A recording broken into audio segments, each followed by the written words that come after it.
So my husband Joe left me this morning. I burned his toast. You know how much he likes golden crisp toast, but I burnt it real bad. Our whole relationship was a bust.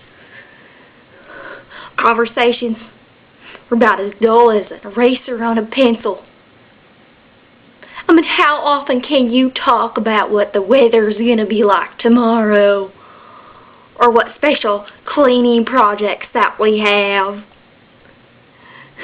How to clean out the gutters. And when we try to snuggle, he'd just pull away from me into a corner and say, cuddling with me is like cuddling with a box full of chicken wings. Sticky, 'cause I sweat too much.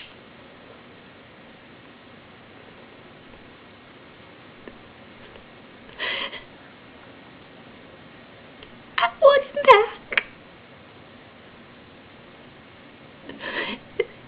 I need him back. He's my baby.